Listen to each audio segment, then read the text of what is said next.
Scary telling.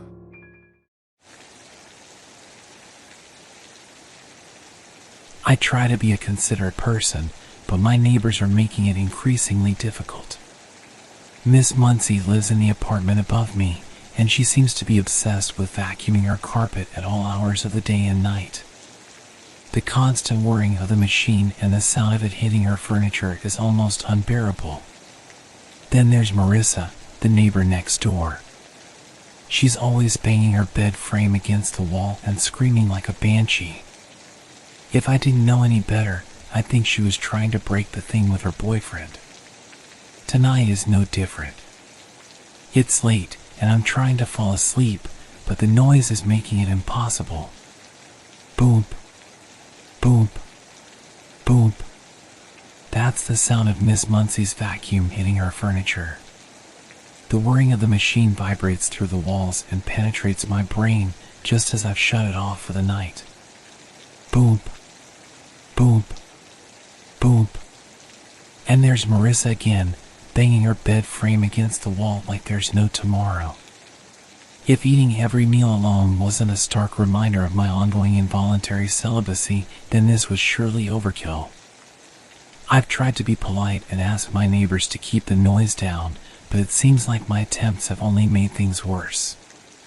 The issue has only grown more intense recently, as polite reminders to keep the noise down have evolved into full-blown screaming matches. All I want is some damn peace and quiet, but it seems like that's too much to ask for. It's like they don't even care that there are other people living in this building. As I lie in bed, cupping both hands over my ears in a desperate attempt to block out the noise, I can feel my patience wearing thin. I'm trying to remind myself to be cordial, to be considerate, but it's becoming increasingly difficult. I wonder if they even realize how their noise is affecting me. Do they know that I haven't been able to sleep properly for weeks? Do they know that I'm on the verge of a breakdown? I try to distract myself with thoughts of work and other things, but the noise is just too persistent. Boom, boom, boom. I'm starting to feel like I'm going crazy. Maybe I should just move out of this building and find somewhere else to live. But then again, why should I have to? Why can't they just be considerate of their neighbors? As the noise continues, I can feel my frustration boiling over. I want to scream, to yell at them to shut up, but I know that won't solve anything. I try to remind myself of my motto, cordiality over conflict. But it's becoming harder and harder to live up to that standard. As I lie there, trapped in my own frustration and anger, I wonder if I'll ever be able to find peace in this place. Or if I'm doomed to suffer in silence, trapped between Miss Muncie's vacuum and Marissa's bed frame for all eternity. As I lay there in bed, listening to the constant noise from my neighbors, I suddenly hear a loud thud from Miss Muncie's apartment. It's followed by Marissa's screams. My heart starts to race as I try to figure out what's going on. I wonder if someone has broken in or if Miss Muncie has fallen. Either way, I know I need to do something. I get out of bed and make my way to the door. I can hear Marissa's screams getting louder and more desperate with every passing moment. I know that I need to act fast. As I open my door and step into the hallway, I can see that something isn't right. The hallway is bathed in an eerie red light, and the air is thick with the smell of iron. I can feel my stomach churn as I realize that it's blood. I take a step forward, my heart racing with fear and adrenaline. I can hear Marissa's screams coming from Miss Muncie's apartment. I know that I need to do something, but I'm frozen with fear. Suddenly, the screaming stops. It's replaced by a deep, guttural growl that sends shivers down my spine. I know that I'm in danger, but I can't move. Just then, the door to Miss Muncie's apartment swings open. I can see a figure silhouetted against the red light. It's hunched over, and I can see that it's covered in blood. It turns to face me, and I can see that its eyes are cold and lifeless. It's not human. I try to run, but my legs won't move. The creature stalks towards me, its bloody hands outstretched. I can feel its hot breath on my face as it reaches out to grab me. I scream and thrash, trying to break free, but it's no use. The creature is too strong. Just as I think it's all over, I wake up. It was all just a nightmare. I lay there in bed, my heart pounding with fear and adrenaline. I can still hear the noise from my neighbors, but it doesn't seem as bad anymore. After all, it was just a dream. I try to calm myself down, but I can't shake the feeling that something isn't right. The dream felt too real, too vivid. Just then, I hear a loud thud from Miss Muncie's apartment. It's followed by Marissa's screams. This time, it's not a dream. I know that I need to act fast if I want to survive. My heart is racing as I try to figure out what to do. I know that something terrible is happening in Miss Muncie's apartment, but I'm frozen with fear. Suddenly, I hear a loud banging coming from inside my own apartment. I can feel the panic rising in my chest as I realize that someone has broken in. I try to stay calm and think rationally, but it's not easy. I grab a baseball bat and start to make my way towards the noise. As I enter the bathroom, I can see that the mirror has been shattered. Glass is scattered all over the floor, and the air is filled with the smell of shattered glass.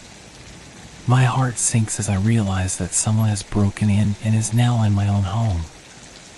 I can feel the adrenaline pumping through my veins as I try to figure out what to do next. Just then, I hear footsteps in the hallway. They're getting closer and closer. I know that whoever broke in is coming for me. I try to hide, but it's too late. The door swings open and a figure steps inside. It's the same creature from my nightmare, covered in blood and with eyes that are cold and lifeless. I swing the baseball bat, but it's no use. The creature is too strong. It grabs me by the throat and starts to strangle me. I can feel the life draining out of me as I struggle to break free. I try to remember my motto, cordiality over conflict, but it's no use. I know that I'm going to die. Just then, I hear a sound from outside. It's the police. They've come to investigate the noise. The creature releases me and disappears into the shadows.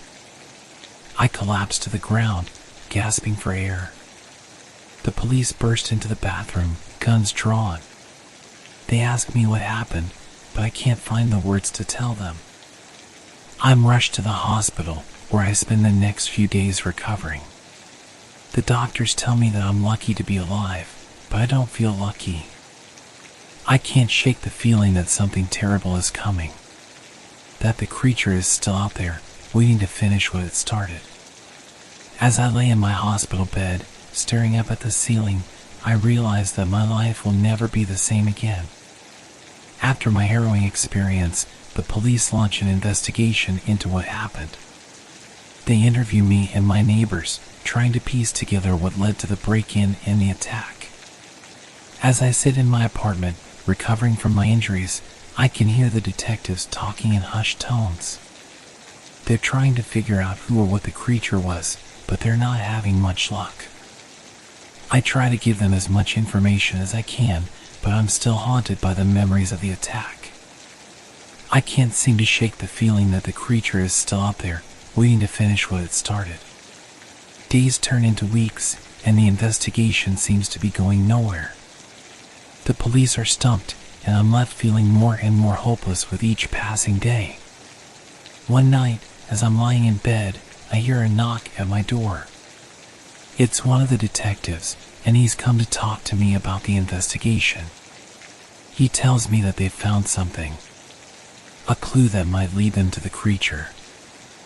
I feel a glimmer of hope as he tells me this. Maybe they'll finally be able to catch the thing that's been terrorizing me and my neighbors. The detective tells me that they've found a trail of blood leading away from the building. It's not much, but it's a start.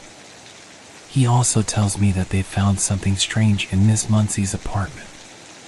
Something that might be connected to the creature. I ask him what it is, but he tells me that he can't say. It's classified. As he's leaving, I can't shake the feeling that there's something he's not telling me. Something that could be important. I spend the rest of the night tossing and turning, trying to figure out what it could be.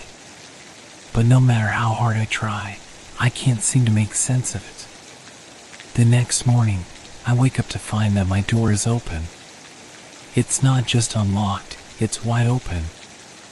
I rush to check my valuables, but nothing seems to be missing.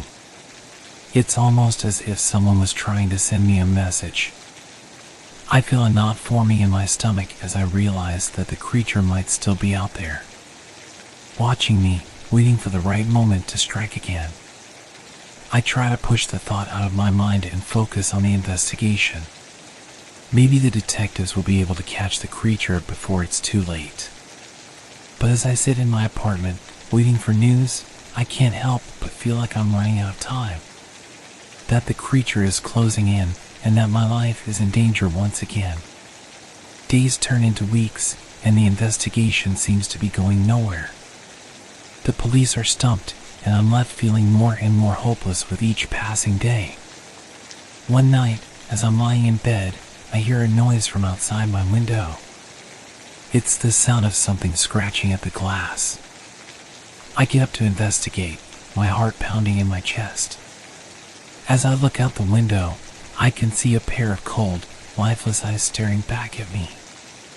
It's the creature. It's found me. I know that I need to act fast if I want to survive. I grab a knife from the kitchen and make my way to the front door. As I step into the hallway, I can hear the creature's footsteps getting closer and closer. I know that I need to act fast. I swing the door open and lunge at the creature, brandishing my knife. We clash in a violent struggle, each of us trying to gain the upper hand. Despite its strength, I manage to land a few blows. The creature staggers back, wounded but not defeated. We circle each other, each of us waiting for the other to make a move. I can feel my heart racing in my chest as I try to stay calm and focused. Suddenly, the creature charges at me. I swing my knife, but it's too late. The creature knocks me to the ground, its bloody hands closing in around my throat. I can feel the life draining out of me as I struggle to break free.